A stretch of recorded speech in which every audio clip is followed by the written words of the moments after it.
Más allá de lo deportivo, también se trata de otro paisaje de época de la Argentina actual. El profesionalismo en el fútbol no solo parte del sueldo de los clubes, sino del dinero de grupos que aprendieron a hacer negocios en el circuito clandestino de apuestas, dice en una de las dos notas que publicó en estos últimos días la unidad de investigación del diario AR respecto de cómo cada vez hay más jugadores del ascenso que son captados por el negocio de las apuestas y salen directamente a la cancha a perder. Firma estas dos entregas Andrés Burgo, periodista que está del otro lado de la línea. ¿Cómo andás, Andrés? Buen día, gracias por atendernos. ¿Qué tal? ¿Cómo le va? Buen día. ¿Me escuchan bien ahí? Te escuchamos perfecto. Bueno, y con ganas Bueno, excelente. de comprender un poco más en un programa que no se caracteriza por lo deportivo netamente y por seguir al detalle la actualidad del fútbol o del ascenso, pero bueno, aquí con la atención puesta en lo que vos mostrás ahí de algunos resultados y situaciones absurdas que se van dando en el fútbol y cómo tirando de la piola hay actores varios y un negociado impresionante, hasta con casas de apuestas de Asia. Contanos de qué se trata. Sí, es casi más una radiografía social que deportiva, te diría.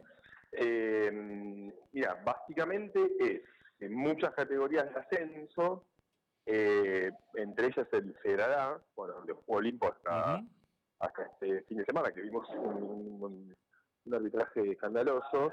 Bueno, hay muchos equipos de esa categoría, incluso rivales de Olimpo que tuvo este año, que son equipos gerenciados, y en parte son equipos gerenciados por grupos empresarios que acercan jugadores a estos clubes a cambio de dinero para estos clubes, de jugadores para estos clubes. Claro, lo que no saben es que adentro hay un caballo de Troya de las apuestas, que son jugadores que lo que tienen que hacer cada 3, 4 partidos, porque también dejarse perder es un arte. Bueno, eso, dejarse perder. ¿Qué es dejarse perder? Hacer goles en contra, fabricar penales. Después, como una especie de hermano menor de arreglo de partidos, que es una determinada cantidad de corners, una determinada cantidad de laterales.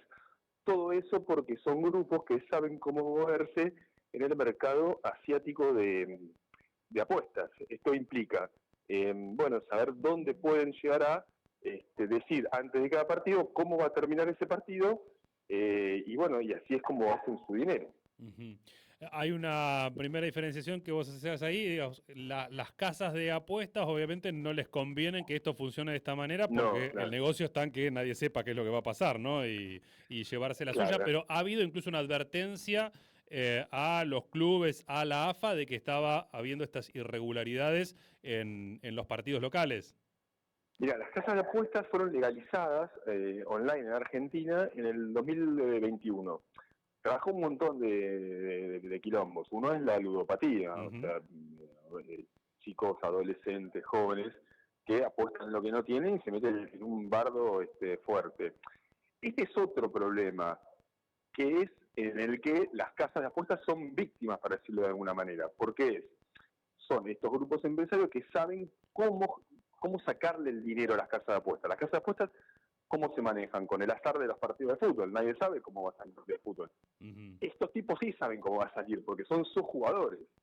Mira, el caso más burdo pasó la semana pasada.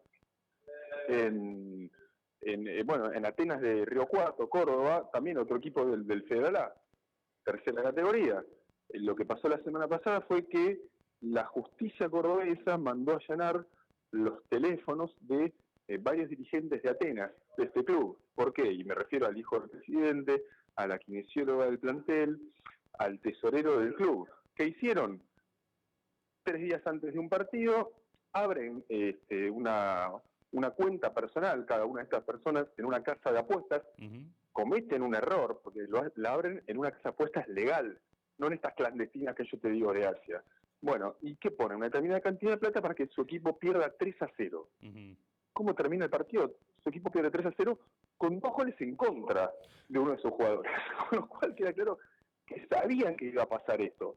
Obviamente estamos hablando de un tema en el que hay mucho más sospechas que evidencias. Bueno, o declaraciones en off.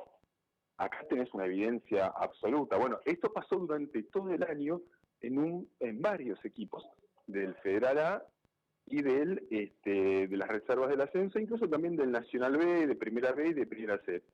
Es un paisaje de época. Insisto con esto, son varios equipos que gerenciaron sus categorías, y a partir de ahí, bueno, hay un grupo digamos, de empresarios, para llamarlo de una manera, que son gente del ambiente, ex representantes, ex dirigentes, ex jugadores, ex árbitros, que saben cómo ganar plata a partir de estas casas de apuestas clandestinas de Asia. Necesitan a jugadores para saber qué es lo que va a pasar, pues son partidos ganados. También es un arte dejarse perder. Claro. Claro, acá es diferente, vos nombrabas el caso de Olimpo, que se vio ahí el bochorno del arbitraje, pero tenías un equipo que iba para adelante, intentaba ganar y se encontraba con que evidentemente había alguna cuestión arreglada que se lo iba a impedir. Acá directamente son los propios jugadores que patean en contra, digamos. Claro. Sí, son dos cosas distintas. Lo que le pasó a Olimpo fue, bueno, un arbitraje tendencioso, a favor del poder. Lo que está pasando en otros clubes son, bueno, viste que cada tanto se dice que la sociedad está podrida, está partida, está rota.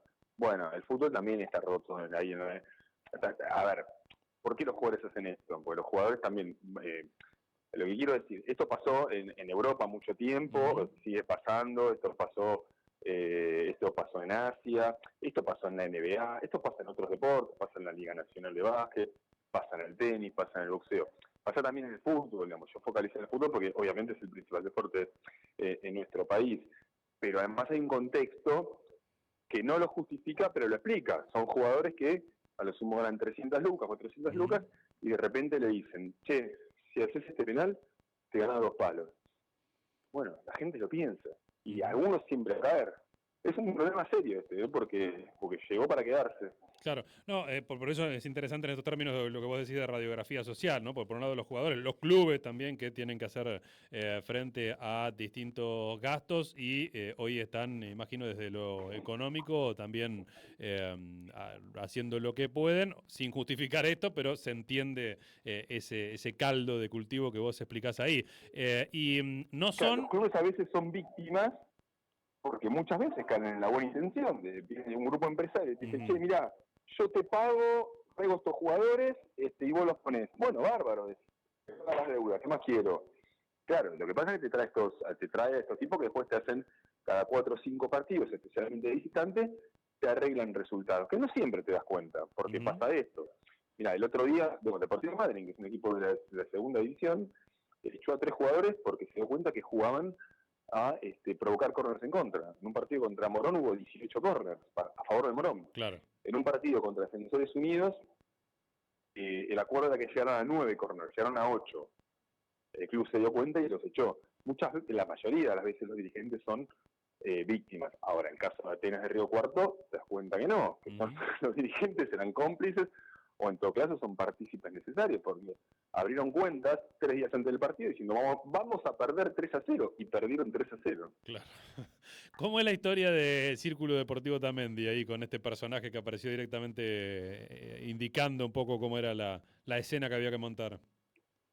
Mirá, esto se dieron cuenta los hinchas que había una persona dentro del estadio diciendo números raros. Por ejemplo, cada tanto decía número 5, y había un córner en contra de su equipo provocado de manera media burda. Número 4 gritaba, y había número 3, un penal en contra. Y ahí se dieron cuenta que el partido estaba ganado y que este señor les estaba diciendo lo que tenían que hacer con un código. Lo que pasa acá es una cuestión más técnica, digamos. Cuando nosotros hablamos de casas ilegales asiáticas, quiere decir casas que no están reguladas por el mercado argentino, pero que en Asia son legales. O sea, son no legales. Son las que están sponsoreando ningún equipo acá, digamos. Claro, eso. Son legales en Asia y que vos podés entrar fácil desde acá, no tenés que ser un especialista, cualquiera que más o menos esté en el tema entra. Y esta gente sabe entrar. Lo que pasa con las asiáticas, además, es que son más laxas, para decirlo de alguna manera. No tenés que poner tarjeta de crédito, podés usar o criptomonedas o billeteras virtuales, no hay reconocimiento facial. El mercado asiático es enorme, es el gran mercado de las apuestas en el mundo, apuestan por todo, no solo por fútbol. Imagínate que el mercado argentino del ascenso es ínfimo. El presidente de Atenas ganó 4 millones de pesos. Eso para el mercado asiático no despierta sospechas. Y cuando despierta sospechas es porque es algo muy evidente. Uh-huh. Las casas de apuestas legales son más cerradas en este caso.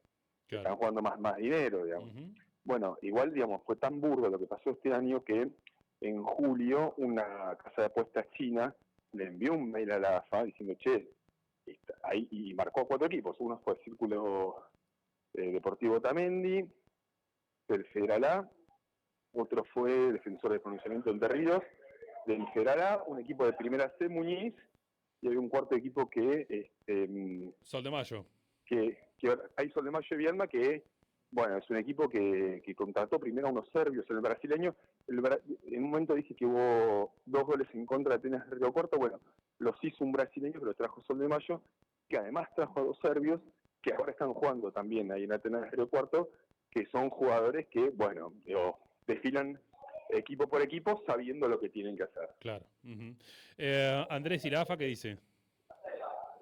Nada, no, la AFA no tiene... A ver, la AFA distribuyó, este mail se lo distribuyó a todos los equipos. Uh-huh. La AFA no tiene vocero.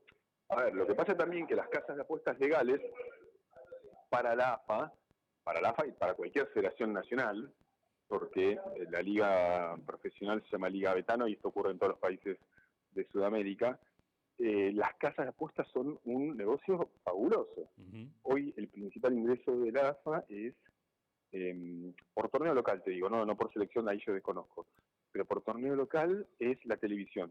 Después la televisión son los derechos para apostar. Claro. O sea, una casa de apuestas te dice, bueno, vos yo quiero incluir mis partidos, yo quiero incluir tus partidos en mis ofertas. Bueno, eso tiene un costo, no es que cualquier lo podés poner.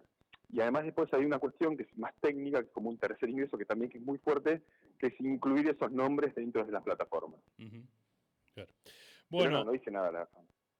invitamos a leer porque hay muchos datos más interesantes en estas notas. En el diario AR, Jugar para Atrás, bueno, cada vez más jugadores del ascenso son captados por el negocio de apuestas y salen a la cancha a perder. Y la segunda parte, que es apuestas en el fútbol, así funciona el sistema que está embarrando los resultados en las canchas del ascenso. Andrés Burgo, muchísimas gracias, que tengas buen día. Un abrazo, hasta luego. Hasta luego. Allí estaba entonces el autor de esta investigación que da cuenta de algunas de estas características, ¿no? Él mencionaba, la clase trabajadora del fútbol surfea entre pan duro como la mayoría del país. En las categorías más bajas, nadie o casi nadie vive de sus clubes. Los sueldos de los jugadores son muy bajos. A principios de año el mínimo en la primera C era de 273.000 pesos, poco menos de un salario mínimo vital y móvil, un monto que aumentó ligeramente a mitad de año y no siempre son pagados a tiempo por los clubes, ¿no? Incluso dice que como Argentina es un país en el que muchos sudamericanos quieren despegar su carrera deportiva, hay el caso de un futbolista del ascenso que le contó que en el equipo hay un jugador extranjero que paga para estar en el plantel. Un muchacho de Ecuador pone $8.000 al año para que lo pongan a jugar y se pueda mostrar. Y en ese terreno es que vienen con las ofertas de miles de dólares y, claro, están quienes aceptan ser parte de este esquema. Incluso dice también que en la A del fútbol femenino, la arquera del Porvenir reveló que le ofrecieron $3.000 por arreglar un partido, una cifra imposible de cobrar en su club.